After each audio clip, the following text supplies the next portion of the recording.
오늘은 믿음의 조상이 되기까지 오늘 두 번째 시간 갖도록 하겠습니다.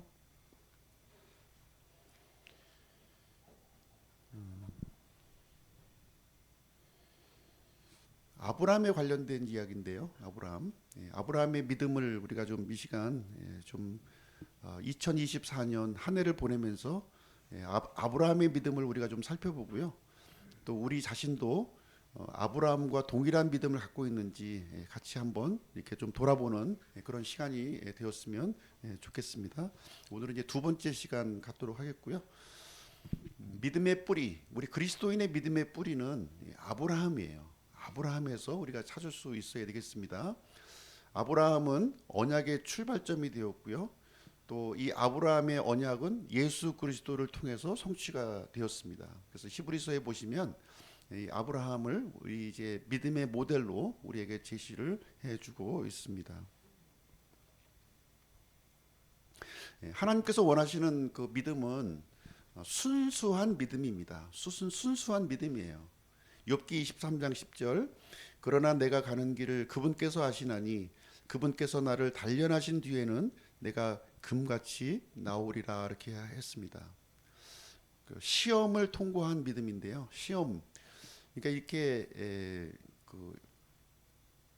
시험을 통과한 믿음만이 이렇게 금 같은 믿음으로 이렇게 나타나게 됩니다. 불순물이 완전히 제거되는 거죠. 그래서 이 순수한 믿음은 우리가 인생의 어려움 속에서 우리에게 위로와 소망을 주게 됩니다. 그래서 오늘은 이제 두 번째 시간으로서요. 이어지는 그 아브라함의 시험을 같이 한번 살펴보도록 하겠습니다. 성공의 시험, 주재권 시험, 분별의 시험 이런 순서로 말씀을 전하도록 하겠습니다. 첫 번째 성공의 시험인데요. 성공의 시험. 오늘은 이제 그 아브라함이 자신의 인생에서 어떻게 보면 최고의 경지에 올랐던 그런 시기를 이제 다룬다 이렇게 볼 수가 있겠습니다. 인생에서 최고의 자리에 올랐을 때 그 사람의 갖고 있었던 그 마음의 상태가 이렇게 적나라하게 드러나는 것이죠. 성공에 대한 이 태도, 내가 이룬 이 성공에 대한 태도가 이 결과를 이제 바꾸어 준다는 것입니다. 이 성공, 내가 이룬 이 성공이 자신을 위한 것인가, 타인을 위한 것인가 하는 거예요. 그리고 이 성공을 통해서 교만에 빠지는가, 겸손으로 반응하는가, 또 이 성공을 통해서 이 성공을 끝으로 삼는가, 아니면 시작점으로 삼는가, 이런 태도를 통해서 결과가 정반대의 결과를 이제 맞이하게 되는 것입니다. 성공 자체가 이제 좋고 나쁘다 이렇게 성경은 말하지 않아요. 그럼에도 불구하고 이 성경에 대한 태도, 어떤 태도를 갖느냐 하는 것은 대단히 중요합니다. 내 힘으로, 내 역량으로 이루었다고 생각하는 사람이 있고요. 또 어떤 사람은 내가 이룬 이 성공을 하나님께서 도우셔서 또 주변 사람의 어떤 도움과 기회를 통해서 이루어졌다고 하는 이렇게 생각하는 사람이 있는 것이죠. 하나님의 시험 방식을 보면 이제 다양하게 우리들을 시험하고 있는데요. 인생에 그 주어진 삶이 시험의 연속이라고 볼 수가 있습니다. 어떤 사람은 이 시험을 시험으로 인식하지 못하고 살아가는 사람이 있고요. 또 어떤 사람은 이 시험을 하나님께서 주시는 시험이라고 생각하면서 살아가는 사람이 있다고 하는 것입니다. 도가니로 은을, 용광로로 금을 재련하듯이 칭찬으로 사람을 단련하시느니라 하고 있습니다. 하나님께서는 이 칭찬을 통해서 그 사람의 마음을 이렇게 시험하시고 단련하신다 이렇게 말씀하고 있는 것이죠. 그래서 칭찬을 해보면 그 사람이 어떤 성품을 가지고 있고 어떤 인생관을 가지고 있는가 하는 것이 이렇게 적나라하게 드러난다는 것입니다. 칭찬했을 때 이 잘난 체하는 사람이 있고요. 또 감사하게 여기는 그런 사람들이 있다고 하는 것입니다. 오늘은 이제 이어지는 이야기는요. 지난 시간에 이어서 아브라함이 롯과 결별한 이후 이제 이어지는 그 이야기를 지금 다루고 있습니다. 아브라함은 조카 롯과 결별한 이후에 어디에 거주하게 되냐면 헤브론에 거주해요. 헤브론 땅. 특별히 이제 헤브론에 있는 마므레의 평야에 거했다 이렇게 하고 있습니다. 롯은 어디로 갔죠? 롯은 소돔과 고모라 그쪽 평야 지역으로 이렇게 이동했고요. 이 아브라함은 이 그 산악 지역 쪽으로 이렇게 이동을 했습니다. 그래서 아브라함이 거기서 했던 일은 무엇이냐면 주께 제단을 쌓았더라 이렇게 하고 있습니다. 하나님께 경배하는 삶을 살았다고 이렇게 말을 하고 있습니다. 이때 큰 전쟁이 가나안 땅에서 일어나게 됩니다. 큰 전쟁. 남쪽의 연합군과 북쪽의 연합군이 이렇게 충돌하는 그런 전쟁이 일어나게 되는데요. 남쪽의 연합군은 5명의 왕으로 이렇게 구성되어 있어요. 베라, 비르사, 시납, 세메벨, 벨라 이런 왕들이 이제 언급이 되어 있고요. 북쪽의 연합군은 4명의 왕입니다. 4명의 왕. 아무라벨, 아리옥, 그돌라오멜, 다달 이런 이제 왕들이 이제 소개되고 있는데요. 북쪽에 있는 그 이 연합군이 굉장히 강한 나라예요. 강한 나라. 그러다 보니까 남쪽에 있는 이 나라들이 조공을 바쳤던 거예요. 조공을 이렇게 해마다 조공을 바쳤는데 13년간 이제 조공을 바치다가 이제 더 이상 우리도 이제 바칠 수 없다 이렇게 해서 거부하는 일이 이제 발생됐고요. 그래서 북쪽 연합군은 해마다 바치던 이 조공을 이제 바치지 않으니까 한번 요번 기회에 한번 좀 그 본때를 한번 보여주자 해서 쳐들어오게 됩니다. 그래서 남쪽 연합군과 북쪽 연합군이 이제 전쟁을 이제 가나안 땅에서 이제 벌이게 되었습니다. 전쟁의 결과는요, 북쪽 연합군의 승리예요. 압도적으로 승리합니다. 압도적으로 승리해요. 그러면서 이제 어떤 일이 생기냐면 소돔과 고모라에 있었던 롯과 그 가족들이 포로로 잡혀가는 일이 생겼다는 거예요. 포로로. 창세기 14장 11, 12절이 이제 그 내용입니다. 저들이라고 하는 건 이제 북쪽에 있는 4명의 왕을 얘기하고 있는 것입니다. 소돔과 고모라의 모든 재물과 그들의 모든 양식을 빼앗아 자기들의 길로 가고 소돔에 거하는 아브라함의 조카 롯과 그의 재물을 취한 뒤 떠났더라 이렇게 기록하고 있습니다. 남방 연합군이 완전히 이제 참패를 하게 되었고요. 그 전쟁은 시딤이라고 하는 골짜기에서 이렇게 전쟁이 일어났어요. 그래서 완전히 패배해서 노략을 당하는 그런 일이 이제 생겨나게 되었습니다. 이 소식을 이제 그 아브라함이 이제 듣게 됩니다. 13절 이어지는 13절인데요. 도피한 자가 와서 히브리 사람 아브라함에게 고하니 이는 그가 아모리 족속 마므레의 평야에 거하였기 때문이더라. 마므레는 에스골의 형제요 또 아넬의 형제였는데 이들이 아브라함과 동맹을 맺었더라. 지금 이제 그 여기 보시면 3명의 그 형제들이 이제 등장하는데요. 마므레, 에스골, 아넬 요 3명의 형제들이 등장하는데 아말렉의 지도자들이에요. 아말렉의 지도자들 이름입니다. 그래서 이 전쟁의 소식을 이제 듣고 특별히 조카 롯이 포로로 잡혀갔다고 하는 소식을 듣고 아브라함은 이 그 마므레에 함께 거주하고 있었던 이 3명의 그 지도자들과 동맹을 맺는 그런 결정을 하게 되었습니다. 여기서 이제 그 이 아브라함이 가나안 땅에서 들어와서 살고 있는 거잖아요. 가나안 땅에 들어와서 지금 이제 어떻게 보면 외지인으로서 이제 가나안 땅 들어왔는데 함께 거주했던 이 아말렉 사람들과 이렇게 동맹을 맺는 이런 장면을 통해서 우리가 생각해 볼 수 있는 것은 뭐냐면 아브라함이 이렇게 고립된 생활을 하는 것이 아니라 함께 거주했던 하나님을 믿지 않는 사람들과도 좋은 관계를 유지하고 있었구나 하는 사실을 우리가 좀 발견할 수 있습니다. 여기에서 우리가 좀 생각해 볼 수 있는 것은 뭐냐면 우리 믿는 사람들이 세상을 어떻게 대하면서 우리가 살아갈 것인가 하는 부분이에요. 우리 이제 2가지 태도를 우리가 견지할 필요가 있는 것이죠. 우리 이제 믿는 사람들은 세상과 구별된 삶을 우리가 살아야 되는 거예요. 그렇죠? 근데 구별된 삶을 산다고 해서 세상과 고립된 삶을 살아서는 안 된다는 거죠. 성경은 그것을 얘기하지 않아요. 세상 사람들과도 이렇게 좋은 신뢰 관계 속에서 살아가기를 원한다고 하는 것입니다.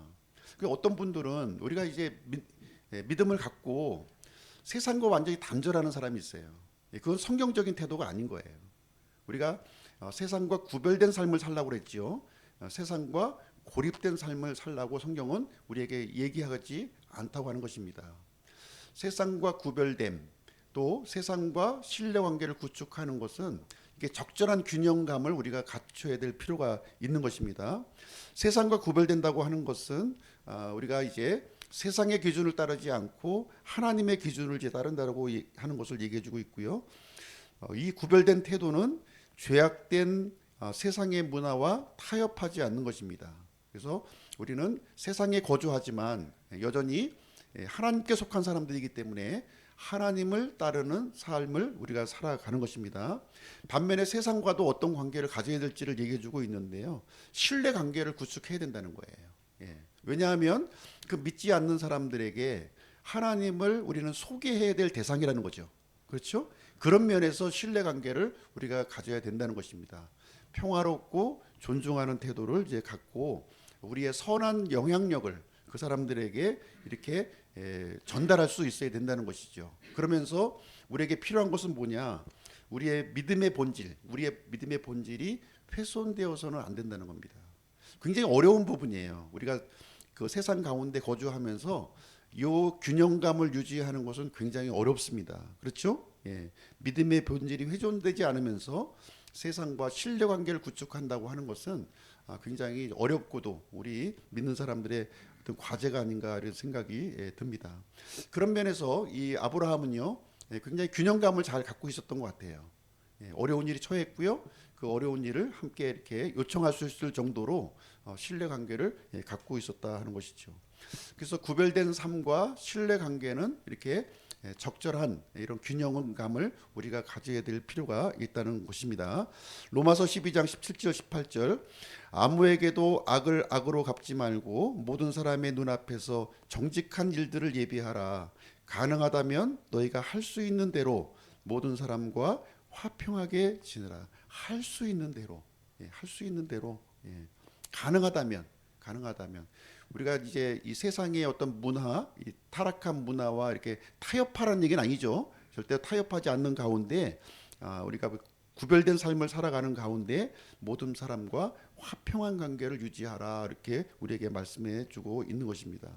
그래서 우리는요 기회 있는 대로 우리 믿는 사람들은 선을 행해야 된다는 거예요. 선을 여기서 선이라고 하는 것은 성경에서 선이라는 말을 우리가 잘 좀 이해할 필요가 있는데요. 이렇게 구제하고 이렇게 뭐 선행을 베풀려고 하는 의미가 아니라 하나님께 속한 일을 하는 것이 선을 행하는 거예요. 믿지 않는 사람에게 전도하고 우리의 믿음을 또 보여주고 하는 것이 선을 행하는 것이 되겠습니다. 여기에 보시면 모든 사람이에요. 우리 믿는 사람들이 선을 행할 대상은 우리 같은 믿는 사람들끼리만 이렇게 하는 것이 아니라 믿지 않는 사람에게까지도 우리 선을 행해야 될 것을 말해주고 있습니다. 그래서 모든 사람에게 선을 행하되 앞서 이 선을 행할 대상을 모든 사람으로 이렇게 지정을 하고 있습니다. 그러면서 특히 이제 모든 사람에게 선을 행하지만 그 중에서도 믿음의 집안에 속한 사람들에게 더 많은 선을 행하라 이렇게 얘기하고 있습니다. 그렇죠? 그리고 디모데전서 5장 8절에는 우리 믿는 사람들이 자기 친족, 비록 믿지 않는 친족이라고 할지라도 그 믿지 않는 친족을 이렇게 돌보아야 해야 된다 하는 것을 우리에게 말을 해주고 있습니다. 그래서 하나님을 믿는다고 하면서 자기 가족과도 결별하고 이렇게 또 믿지 않는 사람하고도 결별하고 이런 것은 올바른 태도가 아닌 거예요. 성경은 절대로 그렇게 얘기하지 않고 있습니다. 우리가 가져야 될 이 책무를 다른 사람이 이렇게 합당하게 반응하지 않는다 할지라도 우리 믿는 사람의 역할만큼은 충실하게 해야 될 것을 성경은 우리에게 강조하고 있는 것입니다. 선을 적극적으로 행하라는 거예요. 좀 적극적으로 행하라. 이렇게 수동적으로 행할 것이 아니라 좀 적극적으로 행할 것을 주문하고 있는데요. 야고보서 4장 17절입니다. 그러므로 사람이 선을 행할 줄 알고도 행하지 아니하면 그것이 그에게 죄가 된다 이렇게 하고 있습니다. 예. 우리가 이 수동적인 상태에서 머물지 말라는 거죠. 좀 더 적극적으로 하라는 거예요. 선을 행하는 것을 알면서도 하지 않는다면 그것이 죄라는 거예요. 예. 죄의 정의를 성경은 굉장히 광범위하게 우리에게 적용을 해주고 있습니다. 그래서 하나님의 마음은 이게 적극적으로 선을 행하는 것이다는 것입니다. 그래서 우리는 에베소서 2장 10절 말씀에도 있지만 선한 행위를 위해서 우리는 부름 받은 사람이에요. 선한 행위를 위한 도구로 우리가 부름 받은 사람이다 하는 것을 우리는 잊지 말아야 되겠습니다. 악을 행하니까 나도 같이 악을 행해야지. 그게 아닌 거예요. 비록 저 사람은 악을 나한테 행하지만 나는 선을 위한 도구로 부름을 받았기 때문에 선으로 대응하는 것이 하나님의 마음이요 하나님의 그 방법이라고 우리에게 말씀해주고 있습니다. 사실 이제 롯이 포로로 이제 잡혀갔을 때 아브라함의 이 마음이 어땠을까요? 일반적인 사람으로서 마음이라면 네가 왼쪽을 택하면 나는 오른쪽을 택하고 네가 오른쪽을 택하면 내가 왼쪽을 택하겠다고 얘기는 했잖아요. 말은 했는데 롯은 더 좋은 쪽을 택했고 아브라함은 좀 나쁜 쪽을 택한 거 아니겠습니까? 그 아브라함의 마음에 있어서는 아마 좀 그 불편한 마음이 있었을 거예요. 롯에 대해서. 아니 진짜 그렇게 하란다고 진짜 그렇게 해? 심한 것 같으니라고 이런 생각 가지지 않았을까요? 일반적인 생각입니다. 그런데 그런 상황에서 롯이 포로로 잡혀갔다는 소식을 들은 거예요. 그랬으면 아이고 잘 됐네. 지난번에 내 말 안 듣고 그냥 혼자 자기 좋은 길 따라가더니 잘못됐구나. 그거 쌤통이야. 이런 생각을 품는 것은 믿는 사람으로서 합당한 태도가 아니라는 거죠. 그렇죠? 예. 아브라함은요 적극적으로 지금 롯을 구출합니다. 생명을 걸고 지금 움직여요. 움직이는 장면이 여기에 기록되어 있습니다. 창세기 14장 17절인데요. 아브라함이 그돌라오멜과 그와 함께한 왕들을 살육하고 돌아올 때에 소돔 왕이 사회 골짜기 곧 왕의 골짜기에 나와 아브라함을 맞이하였고 이렇게 하고 있습니다. 자기 집에서 그 길리온 그 318명의 그 훈련된 이 종들과 그다음에 그 마물의 형제들하고 이렇게 연합군을 편성해서 쫓아갑니다. 쫓아가서 야밤에 기습 공격을 해가지고요 빼앗겼던 모든 포로들, 모든 재물들을 다시 이제 가져왔다 이렇게 하고 있습니다. 이때 두 명의 왕이 영접하는 거예요. 아브라함을 두 명의 왕이 한 사람은 누구냐면 소돔 왕 베라였고요. 또 한 사람은 살렘 왕 멜기세덱이 영접했다 이렇게 하고 있습니다. 자, 소돔 왕에 대한 태도인데요. 아브라함이 소돔 왕에 대해서 이 승리하고 돌아오는 그 이 아브라함을 이제 아주 열렬히 이제 환영을 했겠죠.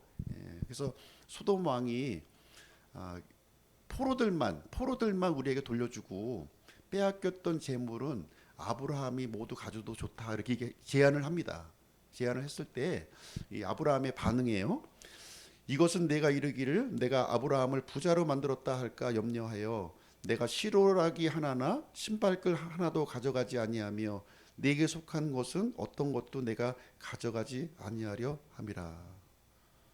당연히 이제 목숨 걸고 이렇게 다 빼앗겼던 물건을 가져왔으니까 아마 이 몫을 주장한다고 한들 그걸 반대할 수는 없었을 거예요. 또 소돔 왕이 주겠다고 지금 제안을 하고 있는 거죠. 지금 주겠다고 제안했을 때 시로라기 하나, 신발끈 하나라도 내가 취하지 않겠다. 지금 이렇게 얘기하고 있는 겁니다. 이 아브라함의 굉장히 단호한 태도를 여기서 읽을 수가 있는 대목이 되겠습니다.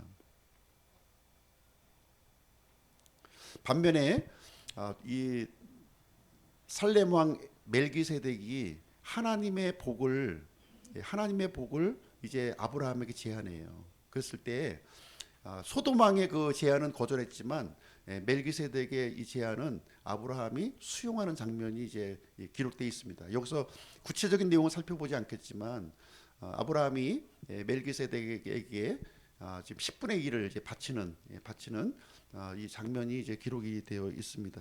그래서 이 아브라함의 경우 이렇게 사람의 칭찬을 구하려고 하는 것이 아니라 하나님의 칭찬을 받으려고 하는 이 아브라함의 이런 모습을 이제 볼 수가 있습니다. 이렇게 성공했을 때요, 내가 사람들에게 인정을 받고 성공했을 때, 참 자신을 좀 드러내고 싶은 마음이 좀 있지 않을까요?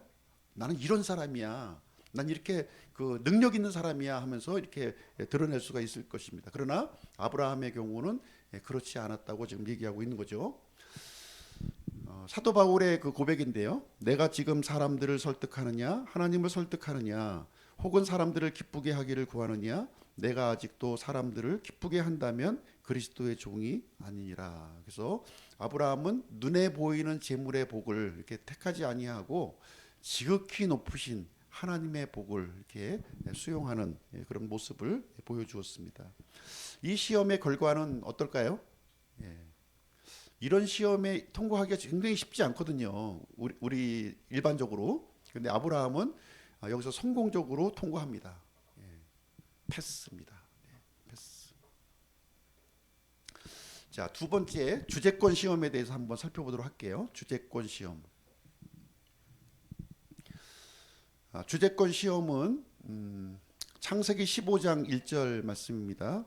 이 일 뒤에 주의 말씀이 환상 속에서 아브라함에게 임하여 이르시되 아브라함아 두려워하지 말라 나는 네 방패요 네가 받을 지극히 큰 보상이니라 이렇게 하고 있습니다. 이 일들 뒤에 이렇게 하고 있는데요. 이 일들 뒤에 지금 이 아브라함이 가나안 땅에서 이 위상이 어떻게 변했을까요? 굉장히 그 인기 스타가 됐을 거예요. 영웅이죠, 영웅. 예. 이 5명의 왕이 지금 이게 함께 연합해도 이길 수 없었던 그 전쟁이었는데 아브라함이 승리하고 돌아왔잖아요. 아브라함 하면 아마 최고의 인물로 아마 추앙받는 그런 상황이었을 거예요. 이때 이제 하나님께서 이제 아브라함 앞에 이제 말씀으로 등장한 겁니다. 말씀으로 등장해서 아브라함아 두려워하지 말라. 나는 내 방패요 내가 받을 지극히 큰 보상이라 이렇게 얘기하고 있는 거예요. 지금 무슨 얘기냐면 아브라함은 그 세상의 인기, 사람들의 칭찬을 지금 한 몸에 받은 상황이었어요. 그것이 네 보상이 아니라는 거예요. 그것이 너를 지켜주지 않는다는 겁니다. 그 사람들이 지켜주지 아니하고 재물들이 네 안전을 지켜주지 않는다. 아브라함의 안전을 지켜주는 것은 누구라고요? 하나님이시라는 겁니다. 하나님이라는 것을 잊지 말라. 지금 이 얘기를 해주고 있는 거예요. 내가 내 방패요. 내가 받을 지극히 큰 보상이라고 하나님 자신을 지금 이제 얘기를 해주고 있습니다. 여기서 이제 아브라함에게 이제 이어지는 이 시험은요, 주인이 누군가 하는 거예요. 주인. 나를 지켜주는 주인이 누군가, 재물인가, 아니면 나의 인기, 사람들의 인정받는 것인가 하는 거예요. 하나님이 나의 주인인가 하는 거를 이제 하나님께서 이제 질문하시기도 하고요. 그 내용을 이제 말씀하고 있는 거죠. 뿐만 아니라 상속자에 대한 약속도 주셔요. 상속자에 대한 약속. 보라 주의 말씀이 그에게 임하여 이르시되 이 사람은 네 상속자가 아니요 오직 네 뱃속에서 나올 자가 네 상속자가 되리라. 그래서 아브라함은 상속자로 누구를 지목하고 있었냐면 그 다마스커스에서 같이 이렇게 데리고 왔던 엘리에셀을 자신의 상속자로 생각하고 있었던 거예요. 근데 하나님께서는 그 엘리에셀이 상속자가 아니라 네 뱃속에서 나올 자, 그 자가 네 상속자가 될 것이다 하는 약속의 말씀을 주게 됩니다. 이때 아브라함의 반응을 보시게 되면 창세기 15장 6절 말씀이에요. 아브라함이 주를 믿으니 그분께서 그것을 그에게 의로 여기시며 이렇게 하고 있습니다. 아브라함이 주를 믿었다 이렇게 얘기하고 있습니다. 주를 믿었다. 그러니까 하나님께서 그에게 의로 여기셨다는 거예요. 의로 여기셨다는 것은 무슨 얘기냐면 하나님께서 아브라함을 받아주셨다는 얘기가 됩니다. 아브라함은 이전에 그 하나님을 하나님께서 받아들여지기에 합당치 않은 존재였어요. 죄인이었다는 거예요. 그러나 이제는 이 믿음의 고백, 하나님을 향한 이 믿음의 고백을 통해서 이제 의롭게 받아주셨다 하는 내용이 여기에 이제 기록이 되어 있는 것입니다. 그래서 아브라함이 주를 믿었다고 하는 이 의미는 하나님을 믿었다는 것이고요, 하나님의 말씀을 믿었다는 것이고요, 하나님의 약속의 말씀을 믿었다는 것이고요, 또 이 확신의 근거를 하나님께 두었다고 하는 말씀이에요. 이 주를 믿었다고 하는 것이 이런 의미를 가지고 있는 것입니다.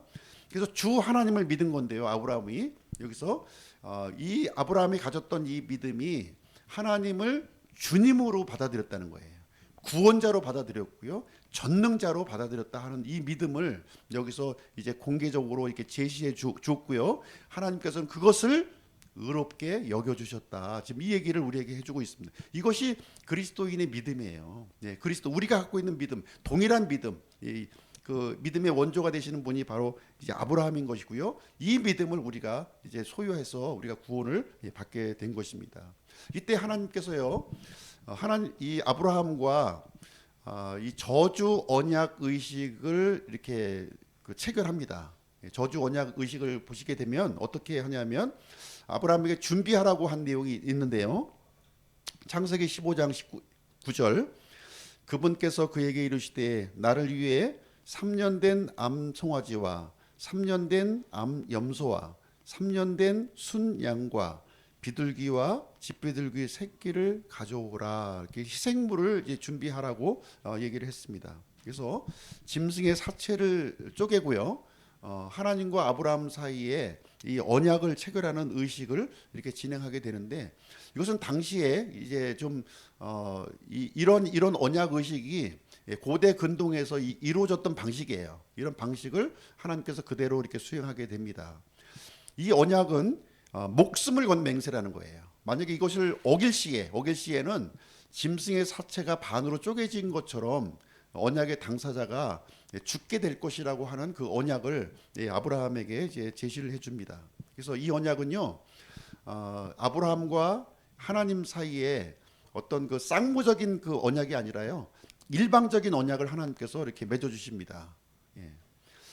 창세기 15장 17절, 해가 져서 어두울 때 연기나는 화로가 보이고 타오르는 횃불이 그 조각들 사이로 지나갔는데, 원래는 아브라함과 하나님이 함께 같이 손을 잡고 지나가야 되는 거예요. 그런데 여기서 보시게 되면 아브라함은 이제 지켜보고 있는 것이고요, 하나님 혼자 이 불타는 횃불이 그 사체 사이로 지나가는 모습을 여기서 보여주고 있는 것입니다. 하나님 홀로 이제 지나간다고 하고 있는 것인데요, 이것은 무엇을 얘기해주고 있냐면 하나님의 일방적 언약을 얘기해주고 있는 거예요. 그래서 하나님께서 주를 믿으니 하나님께서 의롭게 여겨주셨다 얘기했잖아요. 이것은 인간의 어떤 행위와 노력을 통해서 이루어지는 것이 아니라 하나님의 일방적인 약속에 의해서, 일방적인 은혜를 통해서 주어지는 언약이라고 하는 것을 여기서 우리에게 설명해주고 있는 내용이 이제 되겠습니다.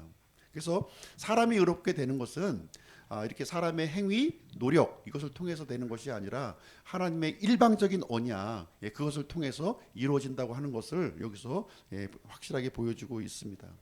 그래서 여기서 보여준 아브라함의 언약을 이제 야고보서 2장 23절에 이렇게 요약해서 설명을 해주고 있습니다. 이에 아브라함이 하나님을 믿으니 그것이 그에게 의로 전가되었느니라 하고 말하는 성경 기록이 성취되었고 그는 하나님의 친구라 불렸느니라, 이렇게 얘기하고 있습니다. 야고보서에 기록되어 있는 말씀이에요. 창세기 15장에 있는 이 말씀을 인용해서 얘기해주고 있습니다. 아브라함이 하나님을 믿었을 때 이 아브라함 안에 의를 전가시켜 주셨다는 거예요.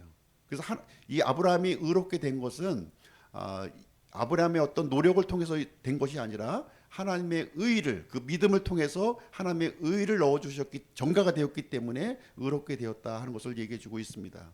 이것을 통해서 아브라함이 하나님의 친구라 불리게 되는 것입니다. 하나님의 벗이 된 거예요, 벗이. 예. 우리가 이 창조주 하나님, 전능하신 하나님과 이렇게 친구가 될 수 있는 이 방법이 이 믿음, 아브라함이 가졌던 이 믿음을 통해서 이루어진다고 하는 사실을 우리에게 알려주고 있습니다. 그래서 아브라함은요, 하나님의 주권을 믿었고요, 하나님의 언약을 믿었고요, 하나님의 상속을 믿었다 하는 내용을 우리에게 알려주고 있습니다. 그런 의미에서 우리는 이 아브라함의 믿음을 소유한 사람은 아브라함의 자손이다 이렇게 얘기해주고 있습니다. 그래서 그리스도인은 인간의 행위와 노력에 상관없이 하나님의 은혜로 언약 안에 들어간 사람이라는 것을 밝혀주고 있습니다. 이 두 번째 시험의 결과는 어떻게 보여지십니까? 패스입니다. 패스. 굉장히 성공적으로 지금 이제 아브라함이 이제 인생의 걸음을 지금 이제 걸어가고 있습니다. 넘어지지 않고 가고 있죠. 자, 세 번째 시험은 이제 분별의 시험인데요. 분별의 시험의 내용을 한번 보시도록 하겠습니다. 어떤 시험이 이제 아브라함에게 기다리고 있을까요? 창세기 16장 1절, 한편 아브라함의 아내 사레는 그에게 아이를 낳지 못하였는데 그녀에게는 이집트 사람으로 하갈이라는 이름을 가진 한 여종이 있더라. 16장에 들어서서 좀 이제 상황이 바뀌어요. 지금 아브라함의 이제 가정 안으로 지금 이제 들어와 있죠. 가정 안에 아내 사레가 나오고요. 그리고 사레의 여종 하갈이라고 하는 여종이 이제 등장을 하게 됩니다. 이 시점이 이제 언제냐면 가나안 땅에 들어온 지 10년째 경과되는 그 시기가 되겠습니다. 10년이 경과가 된 거예요. 어떻게 보면 하나님께서 씨를 주시겠다고 하는 약속을 주시고요. 10년이 경과된 거예요. 10년. 그러니까 하나님의 약속이 10년째 성취가 되지 않고 있었을 때에 아브라함의 가정의 모습을 지금 조명해 주고 있는 것입니다. 이 시간이 사실 우리 안에 있는 믿음이 진짜인지 가짜인지 이렇게 판별이 된다고 하는 것입니다. 대부분 이렇게 진정한 믿음이 아닌 것은요, 시간이 흘러가면 없어져요. 잊혀집니다. 잊혀져요. 그러나 진짜 믿음은 시간이 흘러도 없어지지 않는 거죠. 없어지지 않는 정도가 아니라 그 믿음이 더 이렇게 성숙되는 모습을 우리가 이제 볼 수가 있는 거죠. 우리의 삶을 볼 때요, 시간이 흘러가지 않습니까? 인생의 시간이 흘러가면서 내 믿음이 살아있는가 죽어 있는가 하는 것을 판별할 때 중요한 시험 도구가 시간이라는 거예요. 시간이 흘러가면서 이 믿음이 생명이 있다면 이것은 굉장히 더 역동적으로 이렇게 움직인다는 것이죠. 그렇죠? 네. 그래서 아브라함의 믿음 10년이 지난 뒤 이 아브라함의 믿음을 한번 좀 검증해 보는 시간을 갖도록 하겠습니다. 사레가 이런 얘기를 해요. 사레가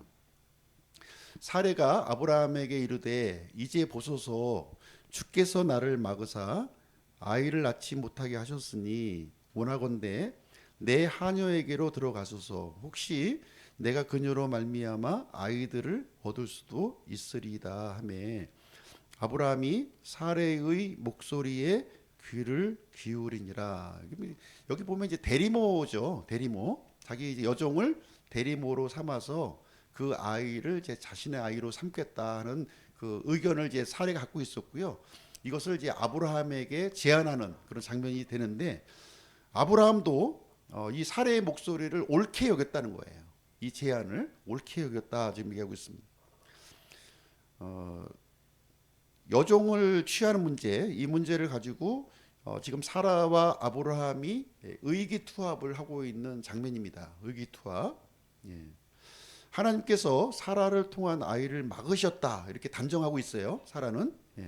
그래서 그러므로 여종을 통해서 이제 아이를 얻자 이렇게 얘기하고 있습니다. 이때 아브라함이 사라의 목소리에 귀를 기울였다는 것입니다.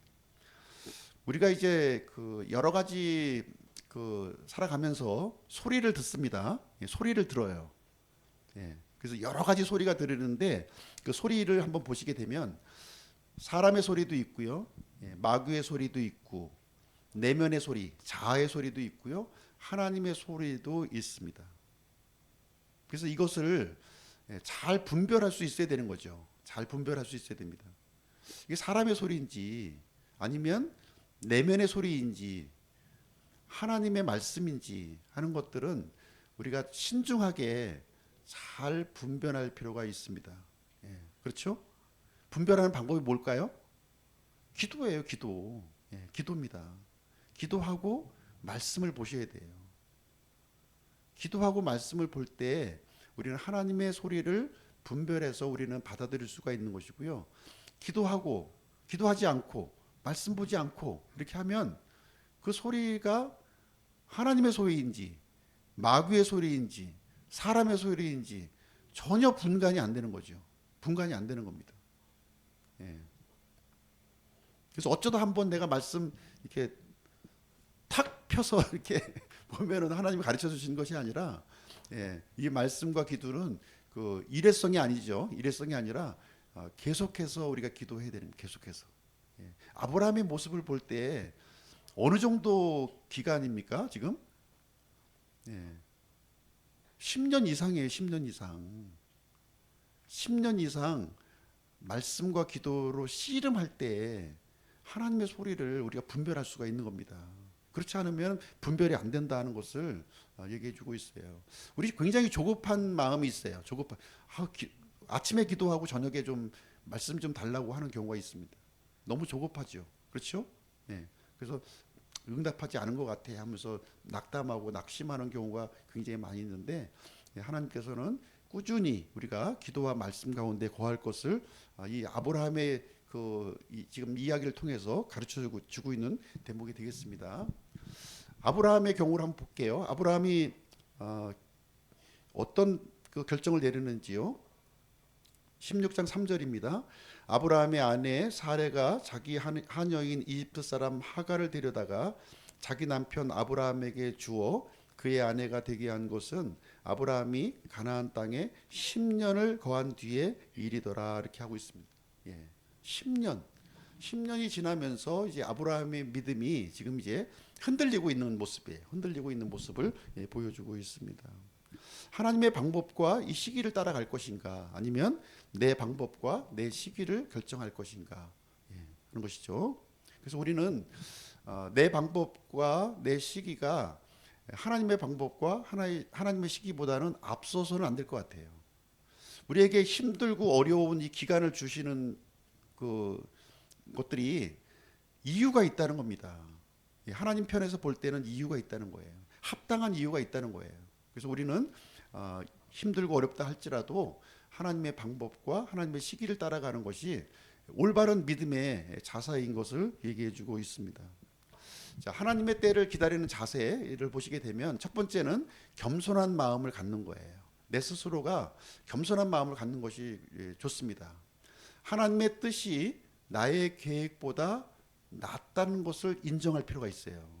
어떨 때 보면은 어떤 생각이 드냐면 하나님의 뜻보다는 내 계획이 더 나을 것처럼 보이는 때가 있다는 겁니다. 내 생각이 더 하나님 생각보다 더 나은 것처럼 그 교만한 생각이라는 거예요. 교만한 생각. 그래서 겸손한 마음으로 내가 가지고 있는 생각은 틀릴 수 있고 하나님의 생각이 옳다는 그런 믿음을 우리가 갖고 있어야 되는 겁니다. 두 번째는 순종하는 자세예요. 하나님의 때를 기다릴 때는 굉장히 중요한 것이 순종하는 자세입니다. 주어진 자리에서 신실함을 보이는 거예요. 박차고 나가서는 안 돼요. 주어진 자리에서 계속 인내하는 자리를 우리가 갖고 있어야 됩니다. 세 번째는 기도하며 인내한다는 겁니다. 시편 37편 7절 말씀을 보시면 시편 37편 7절 말씀 한번 보실게요. 37편 7절 제가 한번 읽어드리겠습니다. 주 안에서 안식하며 끈기 있게 그분을 기다리라. 자기 길에서 성공하는 자나 사악한 꾀를 이루는 사람으로 인해 초조해하지 말라 이렇게 하고 있어요. 초조해하지 말라는 거예요. 급해 마음이 어떤 사람은 막 성공하고 막 이런 모습이 들린단 말이에요. 그랬을 때 초조해하지 말고 주 안에서 안식하며 끈기 있게 그분을 기다리라는 거예요. 하나님의 뜻과 하나님의 때와 방법을 기다리라고 지금 얘기해 주고 있습니다. 그것이 지혜로운 자세라는 거예요. 지혜로운 자세. 예. 그러면서 성령님의 인도를 구하는 겁니다. 우리 믿는 사람에게는 성령님이 계시잖아요. 그래서 성령님의 인도하심을 우리가 기다리라, 구하면서 기다리라 하는 것이 하나님의 때를 기다리는 자세가 되겠고요. 아브라함은 이런 자세를 보이지 않았다는 거죠. 예. 여자의 말을 들었다는 것이 잘못된 게 아닙니다. 때로는 여자의 말을 들어야 돼요. 예, 들어야 됩니다. 저도 60평생 이상 살다 보니까 여자의 말을 들어야 할 때도 있습니다. 근데 듣는 것이 전부 나쁘다는 건 아니에요. 예, 하나님의 말씀과 비추어서 옳은 것은 받아들이고 그런 것은 우리가 거부할 수 있어야 되겠습니다. 그래서 아브라함의 이 선택은요, 육신적인 선택이었어요. 육신적인 선택이었습니다. 그래서 창세기 16장 15절 16절 하갈이 아브라함에게 아들을 낳음에 아브라함이 하갈이 낳은 자기 아들의 이름을 이스마엘이라 하였더라. 하갈이 아브라함에게 이스마엘을 낳았을 때 아브라함은 86세더라. 그래서 85세에 이 하갈 여종 하갈을 취했고요. 1년 만에 바로 이제 이스마엘이라고 하는 아들을 얻었는데 이 아들은 어떤 아들이라고요? 육신의 아들이었다는 거예요. 육신의 아들. 예. 육신의 아들. 그래서 우리는 이렇게 그 성령님과 육신이 서로 이제 우리 믿는 사람 안에는요 이렇게 다툼이 있습니다. 분쟁이 있어요. 이 분쟁을 아마 다 경험하셨을 줄로 생각합니다. 성령님의 그런 그 갈망이 있고요, 육신의 갈망이 있는데 이것이 항상 충돌하는 거예요. 우리 마음속에 항상 충돌합니다. 예. 갈라디아서 5장 17절 육신은 성령을 대적하여 욕심을 부리고 성령은 육신을 대적하나니 이 둘이 서로 반대가 되므로 너희가 원하는 것을 너희가 할 수 없느니라. 그래서 육신은 성령님의 일을 대적하고요, 성령님은 육신의 일을 하지 못하도록 이렇게 서로 대적하는 겁니다. 이때 이제 우리가 이제 육신을 택할 것인가 아니면 성령님을 택할 것인가 하는 이런 갈등이 우리 마음속에 있게 되겠죠. 그렇죠? 지금의 경우는 지금 아브라함의 경우는 육신의 선택을 했고 육신의 열매를 거두게 되는 일이 지금 일어난 것입니다. 자, 이사야 55장 8절 9절이요. 내 생각들은 너희 생각들이 아니며 내 길들은 너희 길들이 아니니라. 주가 말하노라. 하늘들이 땅보다 높음 같이 그렇게 내 길들은 너희 길들보다 높고 내 생각들은 너희 생각들보다 높으니라. 그래서 내 생각보다 하나님의 생각이 항상 옳다는 생각이 있어야 되는 거예요. 예, 비록 눈앞에 보이는 현상이 그렇지 않게 보인다 할지라도 하나님의 생각은 항상 옳구나, 항상 옳다는 이런 그 마음과 태도를 가질 우리가 필요가 있다는 것입니다.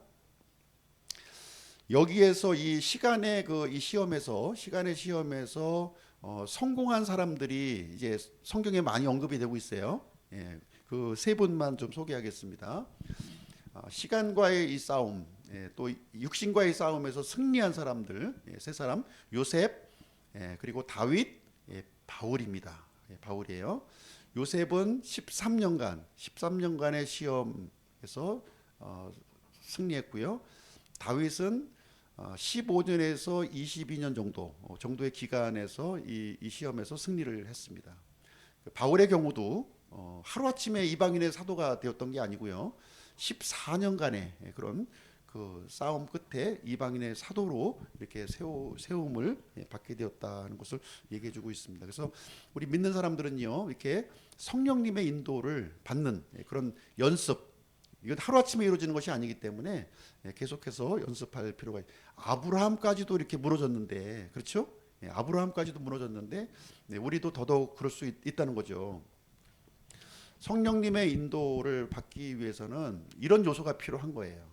믿음, 하나님의 말씀을 신뢰하기, 인내, 하나님의 때를 기다리기, 순종, 하나님의 말씀을 따르기, 기도, 지속적으로 간구하기, 소망, 기대감과 소망을 품기, 겸손과 신뢰, 자기 뜻보다 하나님의 뜻을 신뢰하기, 감사, 모든 상황에서 감사하기. 이런 요소가 필요한 겁니다. 이런 요소가. 자, 이 세 번째 시험의 결과 어떻게 됐을까요?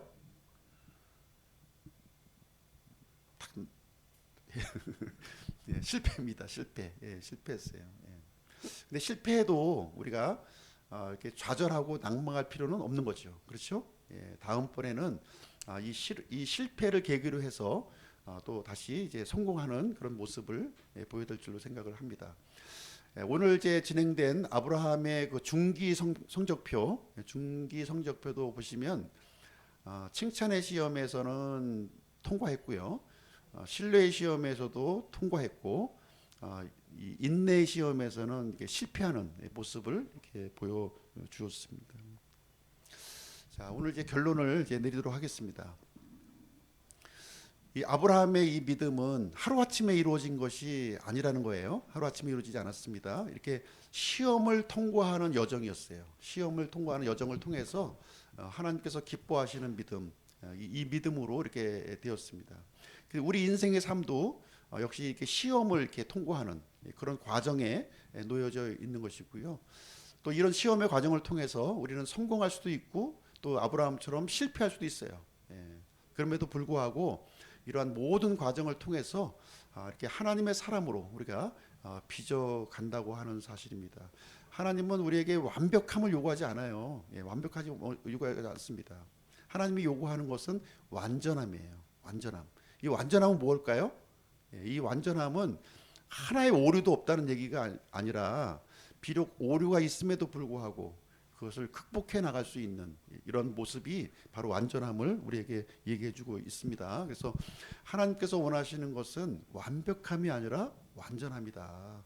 그래서 실패를 통해서 이것을 교훈 삼아서 성공으로 이렇게 나아가는 사람, 그 사람이 바로 이제 하나님께서 원하신다고 하는 것을 얘기해주고 있고요. 아브라함이 이제 그 모습을 우리에게 또 보여준 거예요. 실제 자신의 삶을 통해서 우리도 그러한 길을 이렇게 걸어가고 있구나 하는 것을 생각하면서 우리도 이 아브라함과 같이 이렇게 믿음의 사람으로 하나님께 인정받는 그런 믿음을 모두가 소유하시기를 주님의 이름으로 축복합니다. 한 주